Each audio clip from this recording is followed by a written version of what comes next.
Hello there, thank you for staying with us and welcome to Channels Beam on Channels Television. I'm Victor Matthias. Now, the Senate recently passed the Startup Bill, or the Nigerian Startup Bill, which has been in the works for months. Formulated by the presidency in conjunction with NIDA and other stakeholders in the tech ecosystem, or what they refer to as the Big Tent, the bill, according to the government, is expected to create an enabling environment for Nigerian tech startups to thrive. However, some players see it as a back channel by the government to regulate social media as well as control the activities of startups in the country. Today on the program, we will look at what the bill entails and also the concerns raised by players in the tech ecosystem. But before we go into all of that, let's first of all take a look at what made the trends in the past week.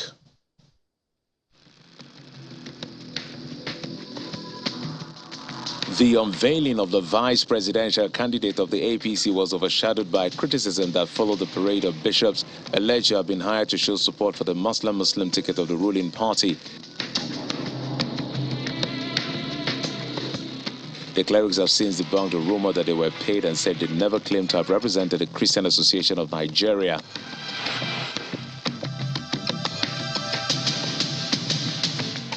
Following the release of another video of terrorists responsible for the March 28 attack on a train, whipping their victims and threatening to abduct President Muhammadu Buhari, as well as the Kaduna State Governor Malam Nasser El-Rufai, Nigerians trended this hashtag to put pressure on the government to ensure the victims' release.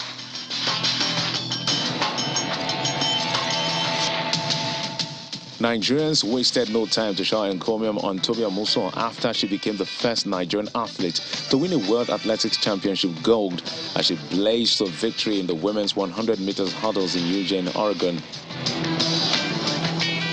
Amusan, who had smashed the world record in the semi-final where she clocked 12.12 seconds, parred over the line at Hayward Field in an incredible 12.12 seconds.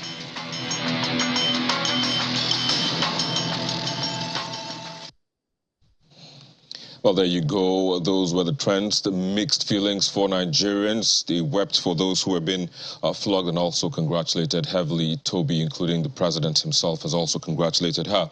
But you can be a part of the conversation. Just tweet at us at Channels Beam, at Channels TV, at Victor_MBIDI to be part of the conversation. But joining us to look at today's topic, we have with us in the Lagos studio Ibukun Adeniyi. He is a techpreneur and the founder of Hack Academy, a coding boot camp with a standard curriculum set to help build careers in technology. It's a pleasure to have you on the show today. Thank you for having me again. Of course. We also have joining us via Zoom from Lagos, Victor Famubode. He is the project manager for Nigeria Startup Bill. Victor, it's a pleasure to have you on the program.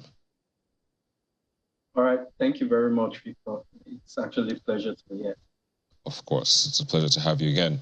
So, I mean, kicks out the conversation for us. You know, there's been so much fanfare now, so to speak, within the tech ecosystem as to the passage by the Senate. But, of course, we understand we're waiting for the concurrence, and the bill right now is in the House of Representatives, waiting for, you know, its concurrent passage as well, just like the Senate. But, you know, what is the excitement all about? Why are people excited about this recent development?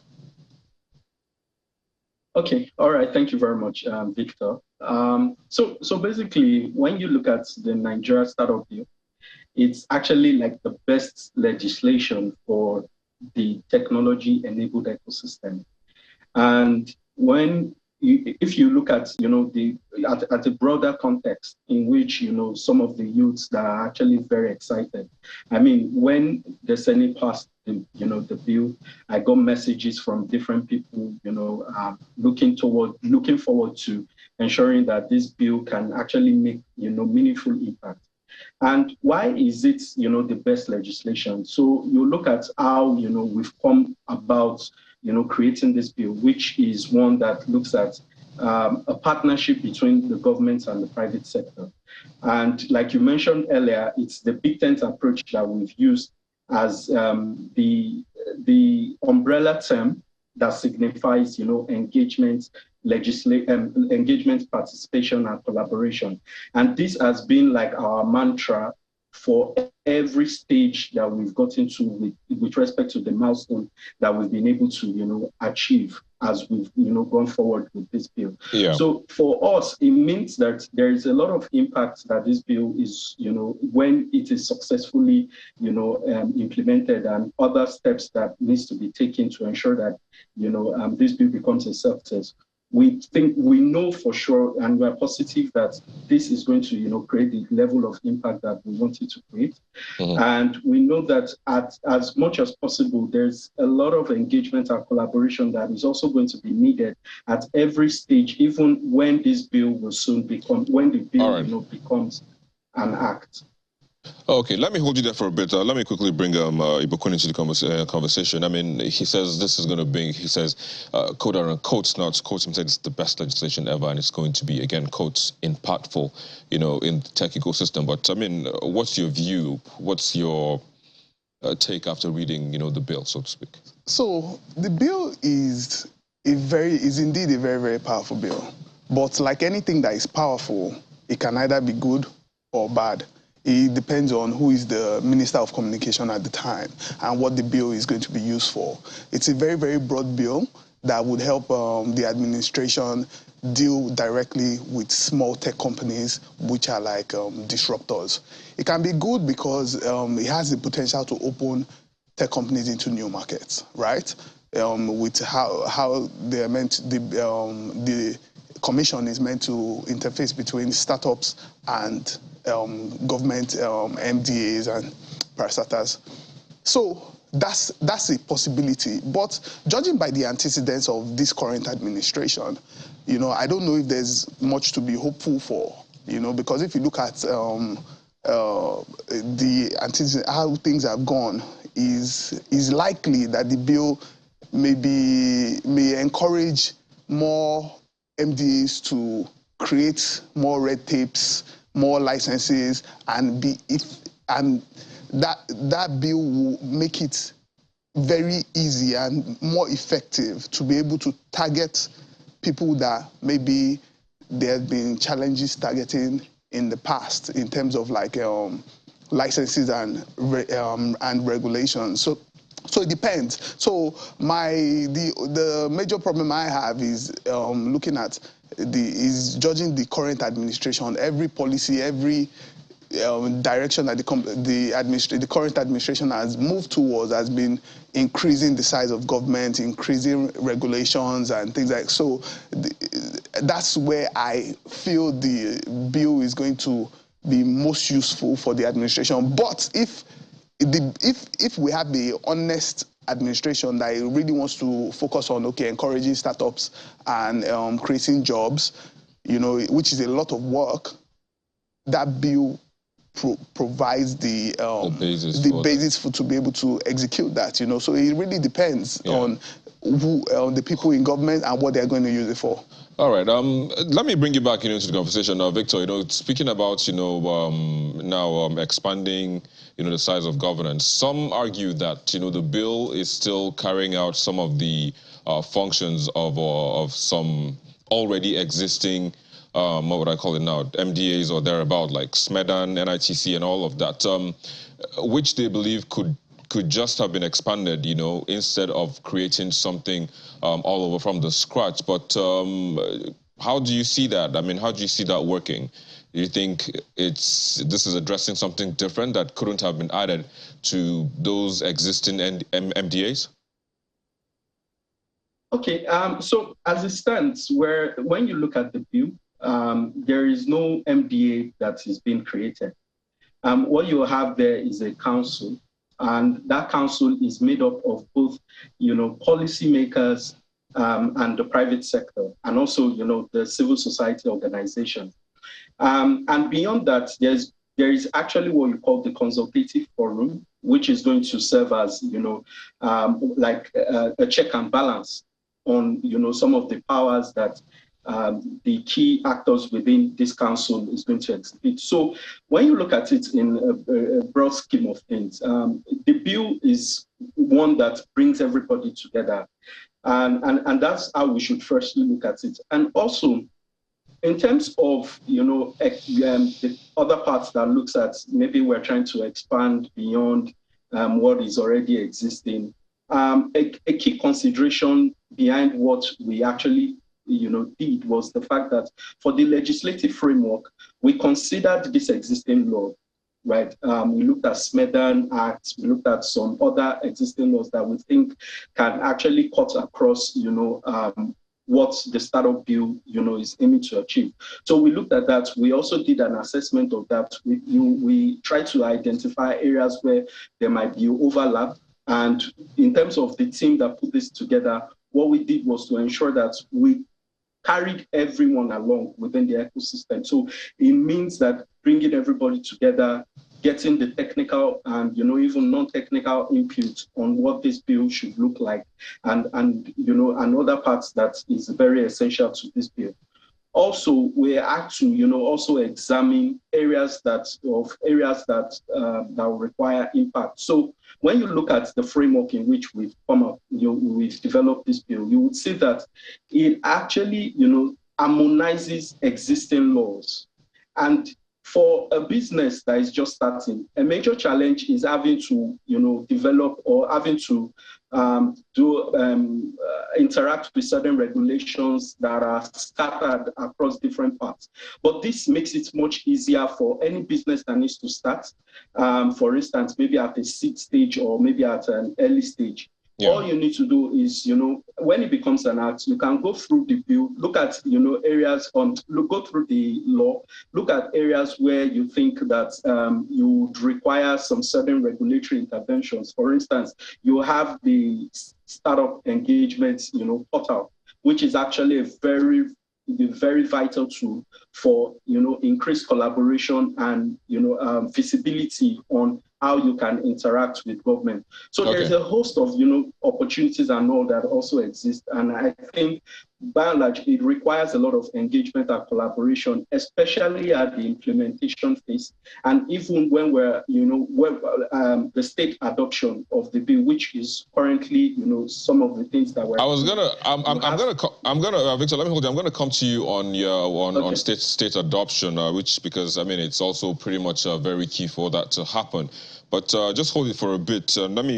Let me bring you back, Ibukun, into the conversation. I mean, so he's pretty much given like a long list of, how this bill is going to harmonize, or is bringing almost everybody together, to the table too. But what would you want to see different? What do you think should have been done differently in terms of putting this bill together? What I would have expected that the people that conceive this idea should be trying to conceive instead is how to create less regulation. Technology is very, very young in Nigeria. Like, we don't even know how young. I mean, some would disagree with you on that. Yes, but like the ecosystem we are in a young, growing ecosystem. It's not. You can't compare the stage where technology is in Nigeria to a lot of places in the world. We still have a very, very long journey to go on. So I feel like bringing any red tape, any regulation at this point is going to create more problems than solutions, because we still need a lot of time to be able to figure out where we are going, how we are going to create solutions. So what I would have expected is the government should be spending more time to look at how to open up the economy, open up more sectors to technology, bringing people in, rather than creating a council that will be deliberating. We don't need anybody to make decisions for us for now, right? We don't even know where we are exactly going. We don't know what a lot of all these technologies are going to be in the next 2 years. It's a rapidly evolving sector. So if you start creating licenses, you start creating regulations here and there, you are going to miss it, right? You are definitely going to miss it. So I think you should. But isn't that to just maybe help shape the movement or shape the evolution? By who? Who is shaping the evolution? The council, so to speak. The council doesn't. I'm not convinced. The council doesn't have the experience, and from technology generally, nobody shaped Facebook to become what it went through a natural progression, So you have to let Nigerian entrepreneurs, technology entrepreneurs, let them mature. Let us get to where we are going to don't preempt us. Let it be organic. Don't preempt what the least you can do is even get out. The best you can do is get out of the way. All right, let me hold you there for a bit. I will take a quick break, and of course, when we return, I would have more on this. That's in a moment. Please stay with us.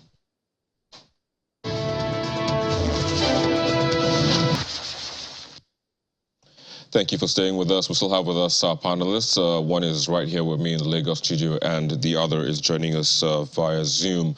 But just before we went on break, you talked about how there shouldn't be a council, how there shouldn't be a regulation.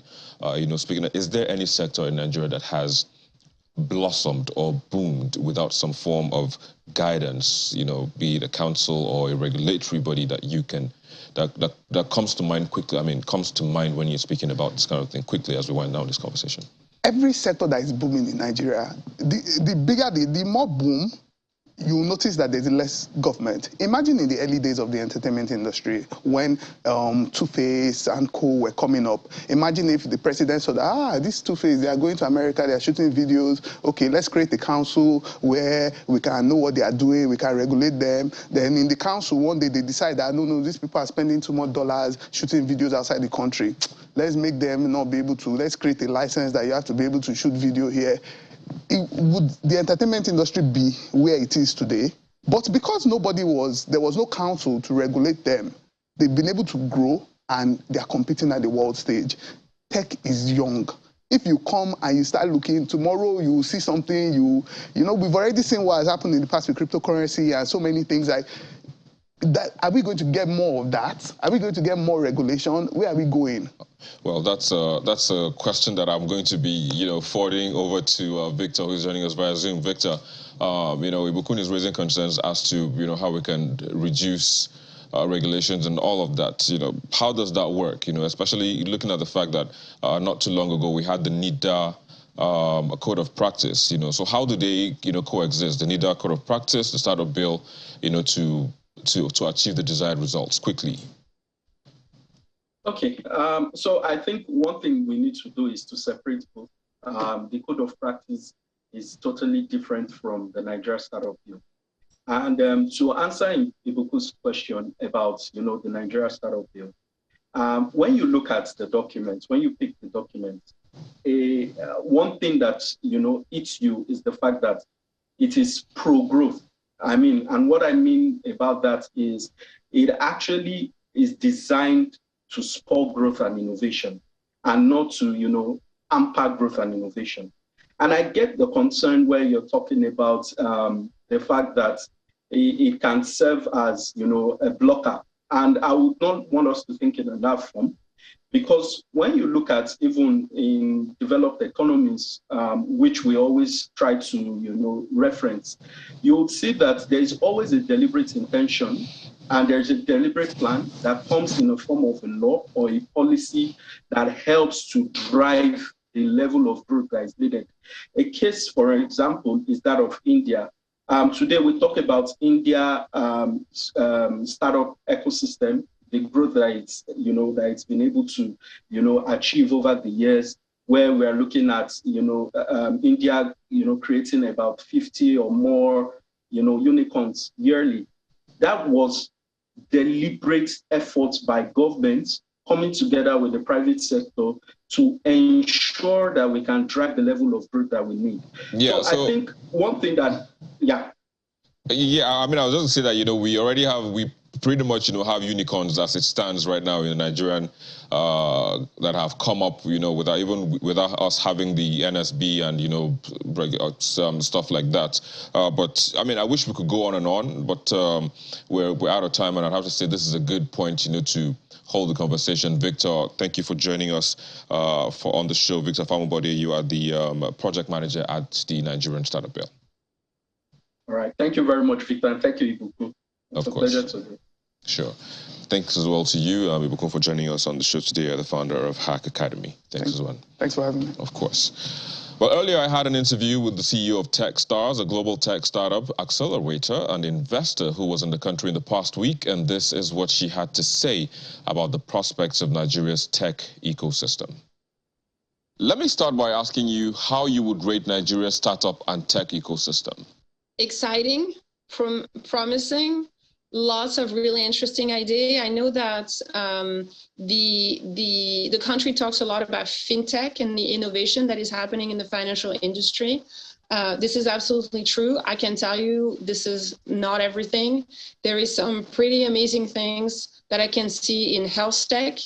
There is also a very interesting thing that I can see in agrotech and food tech.